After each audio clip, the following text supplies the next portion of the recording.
Qu'une obsession. Être unis pour combattre le virus. Cette discipline et cette unité n'est pas acquise sur ordre. Le droit du travail, il est aménagé temporairement. Notre santé ne peut pas être indexée sur le profit. Il faut peut-être se préparer à ce que le confinement dure. Au-delà de 15 jours, nous le savons. Comment des centaines de milliers de personnes pourraient-elles rejoindre les campagnes pour prêter main forte à nos agriculteurs? Garantir une alimentation de qualité dans les semaines et mois qui viennent est essentiel. Confronté aux carences de l'État dans la lutte contre la pandémie, l'opinion s'impatiente. On en parle tout de suite dans ce numéro 70 du Petit Coup de Bourbon, réalisé dans la maison confinée du Chat. Et c'est bien légitime. Je ne transigerai sur rien.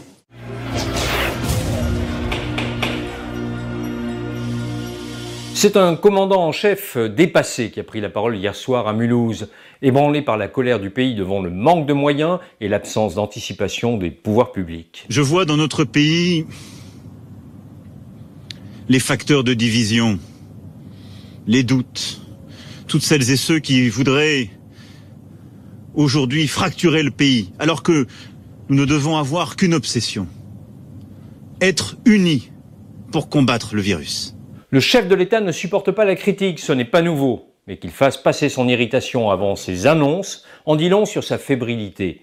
Quand on en est à dénoncer implicitement une 5e colonne de saboteurs après 2 semaines de crise, c'est que la confiance tangue sérieusement. Mais au fait, qu'était donc venu dire Emmanuel Macron? L'engagement que je prends ce soir pour eux et pour la nation tout entière, c'est qu'à l'issue de cette crise, un plan massif d'investissement et de revalorisation de l'ensemble des carrières sera construit pour notre hôpital.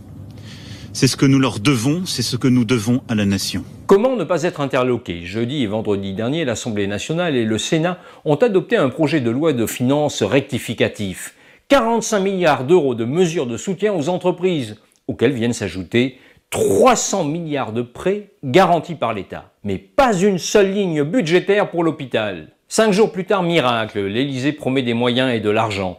On se croirait revenu au début du mouvement des Gilets jaunes lorsque l'Élysée, dans l'urgence, avait débloqué 17 milliards en ponctionnant pour partie les recettes de la sécurité sociale. Seconde annonce, le recours à la logistique de l'armée. J'ai décidé, sur proposition de la ministre des Armées et du chef d'état-major des armées, de lancer l'opération Résilience. Ce n'est un secret pour personne, nos forces sont à l'extrême limite de leur capacité. Entre les engagements extérieurs, notamment au Sahel, et l'opération Sentinelle, elles ont atteint le point de rupture. L'opération Résilience a toutes les chances de ressembler, dans le meilleur des cas, au taxi de la Marne. Plus tôt dans la journée, c'est le Premier ministre qui s'exprimait après que le gouvernement a adopté 25 ordonnances en Conseil des ministres. Là encore, la métaphore guerrière a joué à plein, surtout lorsqu'il s'est agi du droit des salariés. Le droit du travail, il est aménagé temporairement pour permettre l'organisation d'une véritable économie de guerre.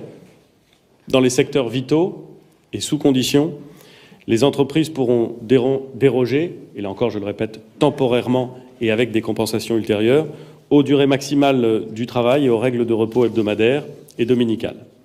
De même, des dispositions spécifiques permettent d'aménager les congés payés et les jours octroyés dans le cadre de la réduction du temps de travail. Résumons. Un salarié pourra travailler jusqu'à 48 heures par semaine en moyenne, et ce, pendant 12 semaines consécutives. Il sera possible de monter jusqu'à 60 heures au cours d'une même semaine. Le travail sera autorisé le dimanche et le repos minimum entre 2 journées de travail passera de 11 à 9 heures. Ces dérogations entreront en vigueur dans des secteurs considérés comme stratégiques. L'agroalimentaire, la logistique, les transports, l'agriculture, l'énergie et les télécommunications. Samedi, Jean-Luc Mélenchon avait mis en garde le Premier ministre contre l'absence de toute contrepartie à pareil effort. Monsieur le Premier ministre, cette discipline et cette unité n'est pas acquise sur ordre. Pensez, Monsieur le Premier ministre, à la force des symboles.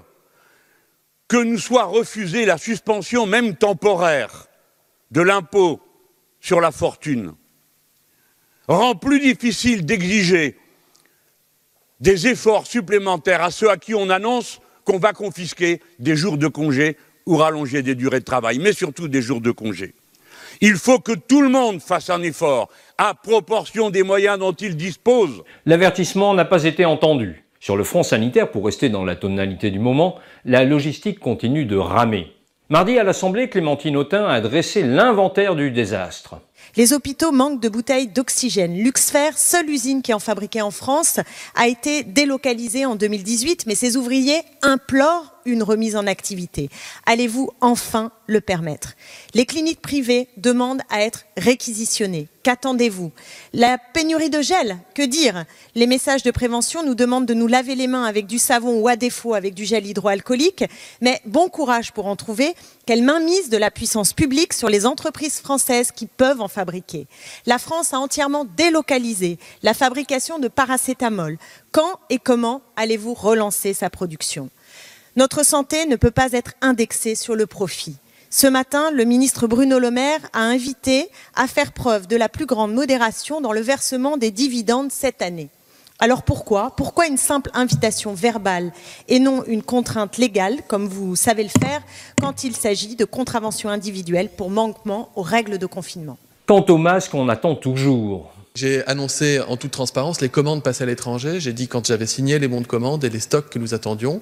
J'ai également dit que sur un marché international extrêmement tendu, où tous les pays sont en recherche de matériel de protection et où les usines ont mis du temps à repartir, notamment en Chine du fait de l'épidémie, il fallait être prudent et que tant que les masques ne sont pas sur le territoire, je ne peux pas considérer que nous les ayons. Mais virtuellement, factuellement, des commandes pour du matériel de protection sont passées en nombre bien plus important que les 250 millions de masques que j'ai annoncés. Le personnel soignant va donc disposer de masques chinois virtuels. Formidable! Si seulement les morts, eux aussi, pouvaient être virtuels. Et puis il y a les tests. Là encore, ce n'est pas pour tout de suite. Dès que l'OMS a dit tester, tester, tester, j'ai dit don't act, nous nous mettons en marche pour être capables de tester, tester, tester. À la clé, il y a la fin du confinement. Pour le déconfinement, quoi qu'il arrive, il faut que nous soyons prêts pour pouvoir tester plus massivement. Et visiblement, ce n'est pas encore le cas, puisque le ministre de la Santé a annoncé hier la prolongation du confinement pour 4 semaines. Il faut peut-être se préparer à ce que le confinement dure. Au-delà de 15 jours, nous le savons, mais peut-être qu'il pourrait s'étendre jusqu'à une date plus lointaine, de l'ordre de 5 ou 6 semaines. Au chapitre des incohérences, il faut encore ajouter cette curieuse injonction faite aux salariés en chômage partiel d'aller prêter main forte aux agriculteurs. Le sénateur centriste Vincent Capo-Canellas s'en est ému mercredi lors de la séance des questions de contrôle au gouvernement. Le ministre de l'Agriculture a lancé hier un vibrant appel aux Français pour, lorsqu'ils sont sans activité, qu'ils aillent travailler dans les champs. Cette déclaration a d'abord suscité l'incompréhension. Alors que des mesures de confinement viennent d'être renforcées, comment des centaines de milliers de personnes pourraient-elles rejoindre les campagnes pour prêter main forte à nos agriculteurs? En particulier, dans quelles conditions sanitaires? Réponse de Muriel Pénicaud. La santé est notre priorité à tous. Garantir une alimentation de qualité dans les semaines et les mois qui viennent est essentiel. Mon ministère produira, avec les professionnels du secteur, un guide des bonnes pratiques de santé et de sécurité pour que les travailleurs saisonniers et les travailleurs de l'agriculture soient sûrs de travailler en toute sécurité pour leur santé. On va donc envoyer 200 000 personnes travailler sans aucune protection dans les exploitations, alors que l'on exhorte la population à rester chez elle. Cherchez la logique. La faillite du libéralisme est totale dans cette catastrophe. Le marché se révèle incapable de protéger les populations. Pire, il les met en danger en appauvrissant les services publics. Les gesticulations de dernière minute n'y changeront rien. L'État protecteur est à reconstruire.